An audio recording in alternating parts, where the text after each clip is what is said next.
PM Modi का उत्तराखंड प्रेम किसी से छिपा नहीं है। पीएम मोदी बद्रीनाथ केदारनाथ में अगाध आस्था रखते हैं। इसके साथ ही उत्तराखंड से पीएम मोदी का भावनात्मक जुड़ाव किसी से छिपा नहीं है। पीएम मोदी अक्सर अपने भाषणों में उत्तराखंड का जिक्र करते रहते हैं। केंद्र सरकार की नीतियों में उत्तराखंड से पीएम मोदी का लगाव दिखाई देता है। अब एक बार फिर से पीएम मोदी उत्तराखंड में शुरू हुई एक नई पहल को रफ्तार दे सकते हैं। नमस्कार, आप देख रहे हैं उत्तराखंड टाइम और मैं हूं आपके साथ अनुरागनी चौहान।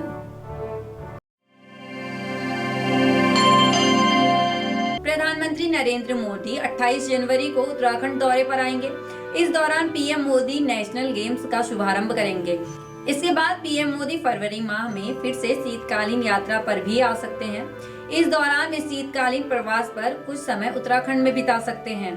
राष्ट्रीय खेलों का उद्घाटन करने के बाद फरवरी में उनके शीतकालीन यात्रा का संदेश देने के लिए उत्तरकाशी में प्रवास का कार्यक्रम तैयार किया जा रहा है। मुख्यमंत्री पुष्कर सिंह धामी ने दिल्ली प्रवास के दौरान पीएम से शीतकालीन यात्रा पर आने का अनुरोध किया था, तो वहीं भाजपा प्रदेश अध्यक्ष महेंद्र भट्ट ने भी इस ओर इशारा किया है। बता दें कि उत्तराखंड सरकार शीतकालीन यात्रा को लेकर बेहद उत्साहित है और पूरे देश भर में शीतकालीन यात्रा को लेकर यह संदेश भी दिया जा रहा है कि उत्तराखंड केवल गर्मियों के मौसम में ही नहीं बल्कि सर्दियों के मौसम में भी चारधाम यात्रा की जा सकती है और उसका भी उतना ही पुण्य पाया जा सकता है जितना कि गर्मियों में होने वाली यात्रा का पाया जाता है। आपको बता दें, फरवरी के दौरे से पहले प्रधानमंत्री नरेंद्र मोदी उत्तराखंड 28 जनवरी को 38वें राष्ट्रीय खेलों का शुभारंभ करने आ रहे हैं।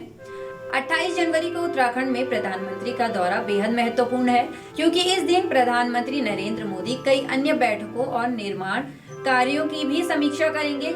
यह माना जा रहा था कि पीएम राष्ट्रीय खेलों का उद्घाटन करने जब उत्तराखंड आएंगे तो इस दौरान वो शीतकालीन यात्रा की भी अपडेट लेंगे और शीतकालीन यात्रा के दौरान सरकार द्वारा क्या कुछ व्यवस्थाएं की गई हैं और इसको लेकर की पूरी जानकारी ले सकते हैं। फिलहाल महाराणा प्रताप स्पोर्ट्स कॉलेज देहरादून में मौजूद खेल निदेशालय को पीएमओ में तब्दील कर दिया गया है।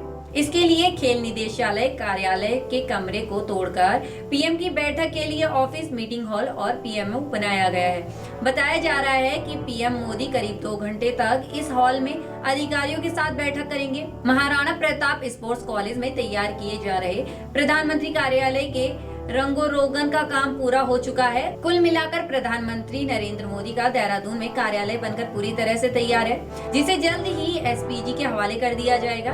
बता दें, प्रधानमंत्री नरेंद्र मोदी अपने विशेष विमान से सीधे देहरादून के जॉली ग्रांट एयरपोर्ट पहुंचेंगे। जॉली ग्रांट एयरपोर्ट पर पीएम मोदी का स्वागत किया जाएगा। इसके बाद PM Modi Maharana Pratap sports college में बनाए गए पीएमओ में पहुंचेंगे। इस दौरान उनके स्वागत के लिए सरकारी अमले के साथ रायपुर स्टेडियम में रहने वाले छात्र और छात्राएं भी मौजूद रहेंगे। राजधानी देहरादून में पीएम मोदी 38वें राष्ट्रीय खेलों का शुभारंभ करेंगे। पीएम मोदी की सुरक्षा को लेकर पुलिस प्रशासन अलर्ट है। इसके अलावा देहरादून में पीएम मोदी उत्तराखंड की विकासशील योजनाओं को लेकर अधिकारियों के साथ बैठक भी करेंगे, जिसको लेकर खेल निदेशालय में प्रधानमंत्री कार्यालय बनाया गया है। पीएम मोदी जब भी उत्तराखंड दौरे पर आते हैं तो इसका सीधा फायदा राज्य को मिलता है। इसकी तस्दीक पीएम मोदी के पुराने दौरे करते हैं। पीएम मोदी के केदारनाथ दौरे के बाद यहां श्रद्धालुओं की संख्या बढ़ गई। केदारनाथ गुफा में ध्यान करने के बाद इसकी लोकप्रियता दुनिया भर में होने लगी। इसके बाद पीएम मोदी चमोली के माना गांव पहुंचे। पीएम मोदी के इस दौरे से इसे भी नई पहचान मिली। इसके बाद पीएम मोदी आदि कैलाश पहुंचे, जिसके बाद इन इलाकों को भी नई पहचान मिली। यहाँ टूरिस्ट की संख्या बढ़ गई। अब धामी सरकार पीएम मोदी को शीतकालीन यात्रा के ब्रांड के रूप में स्थापित करना चाहती है।